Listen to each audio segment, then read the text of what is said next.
Get into Photoshop, there's two ways. You can go File, New, or you can just open up a picture. So here's that resolution that I was talking about. If you're going for something for print, change it to 300. If it's just going to be for screen view, like you're just going to be posting it to your blog and you don't intend to print, then you would do 72.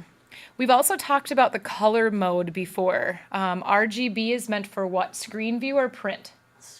Screen view, yep. And then the CMYK is what's meant for print, because all printers work on those 4 ink colors. Everything that gets printed out, all the rainbows of the world, are all printed in combinations of these 4 colors. C is cyan or blue, M is magenta or like pink, red, yellow, and then black. K stands for black. RGB is red, green, blue. Say that again? Why didn't they just put B for black? Because they didn't want B to be, Blue. yeah, mistaken for blue, would be my guess. I don't know. Yeah, but if they put K, I'm gonna mistake it for something completely different. Yeah. Exactly. I don't know. I don't know who invented it. Take it up with them.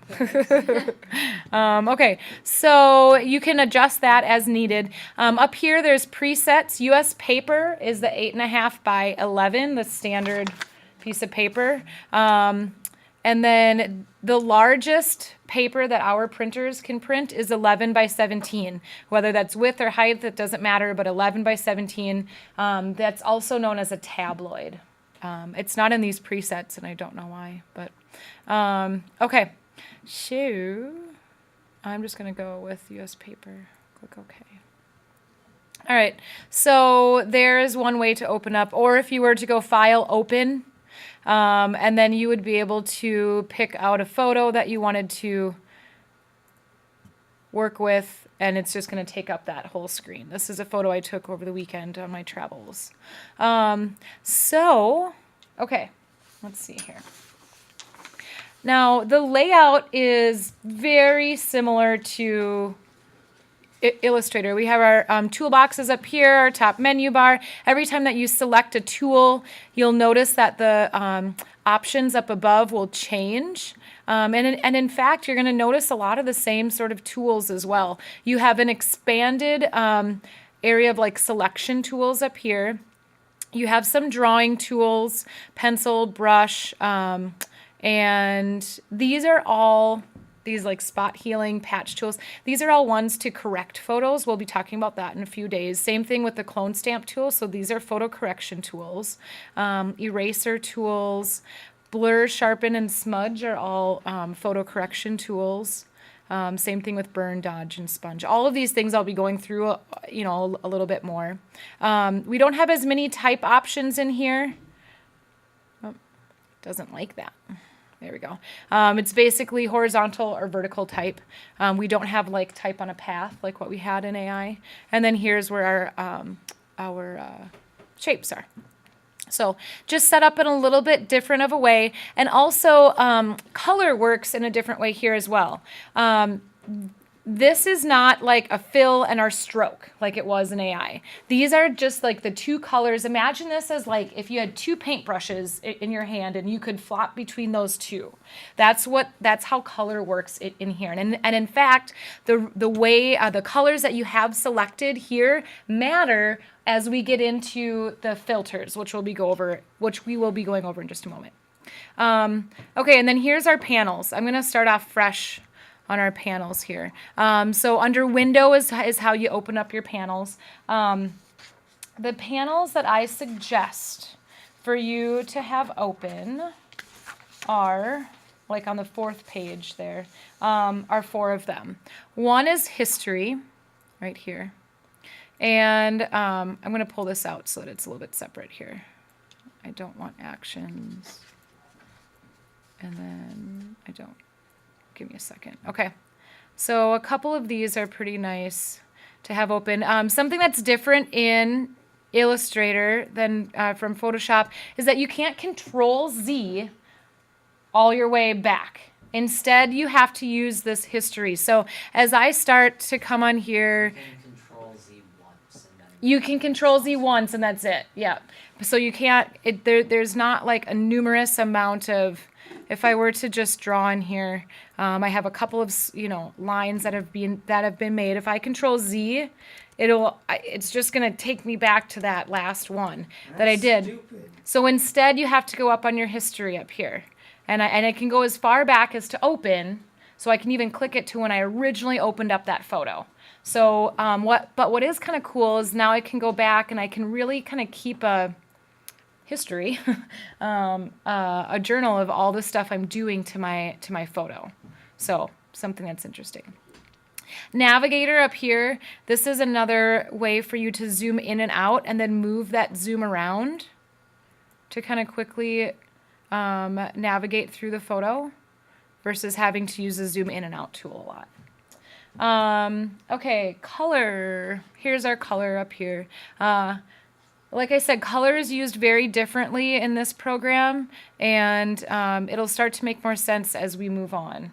And then finally, your layers. Make sure that you have your layers. So much of this program is based on layers. So if you didn't use layers a lot in Illustrator, you're going to need to use them here.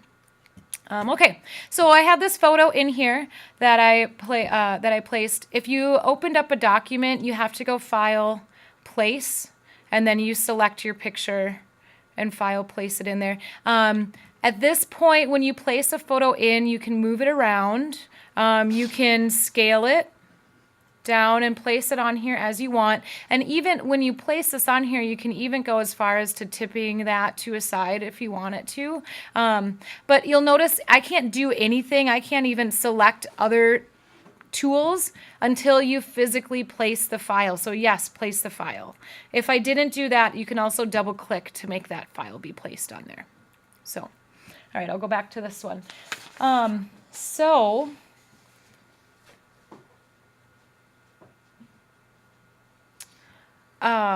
When you have a photo in here, if I were to grab something, these are some of my selection tools. I'm not going to be talking about them today, but say I were to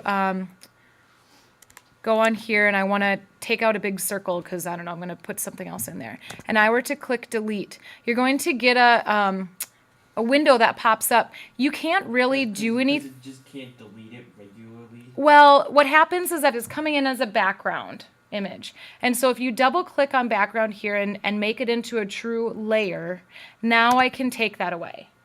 So every time that you bring in a photo, you have to first double click to make it into a real layer so that it's not a background layer if you want to do stuff to it. Some other things that you're going to notice is that now I can go and I can grab other tools. Do you guys see that like moving dotted line there? Yes. It's because it's selected, and it'll stay selected until I tell the program to deselect it. So select, deselect, or Command D for you guys. So that's going to be another shortcut that you're going to get used to. I'll take my history here, go back to the beginning. Okay, so what I want to do today is have us explore filters a little bit more. And so filters are one of Photoshop's, main features.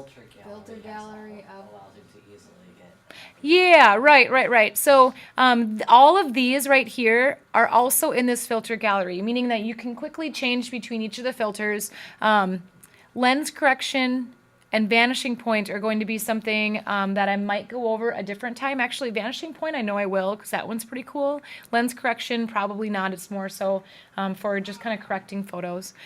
Liquify is one that's not found in the in that gallery, and we had tools similar to this, that pucker and the bloat and the twirl, in our last in Photoshop. And so here is. Why is it not working? Oh, there it is. It's just so small. Can you guys barely see that? So if I double click on this tool, oh no, never mind. I gotta adjust my brush size over here on this side. And now I can play around with this. Pocket in the space-time continuum. Yeah, right? There's our portal. So these are all different ones to play around with. This one is gonna reconstruct what you do. So I can go back over and I can take all of this away and make it go back to where it was. I will probably make this so you guys can see it a little bit better. Be going over this a little bit more at a different time, but this might be one just to play around with. When we start talking about masks, I'm probably going to be coming back in here and showing you how masks work. Okay, but that's that one. And then go into your filter gallery for all the rest of them. You explored some of these things in AI, so they might be familiar to you. But now it's just going to be, there's artistic ones, brushstroke ones, distort, sketch. Now, when I click on some of these here, okay, you guys see the colors that are selected? Okay, now if I click cancel, there's my two colors. This is my foreground and my background color. So if I were to change this to be a different color, and now I go back into my filter gallery, which one was that I used? Stamp. So that's where your selected colors matter. And then, of course, each of these has its own kind of set of sliders to play around with. So within each of these filters, you have lots of options to play with. Now, okay, so say I take this and I click OK. You can apply, filters on top of filters. So now if I take, zoom this back out.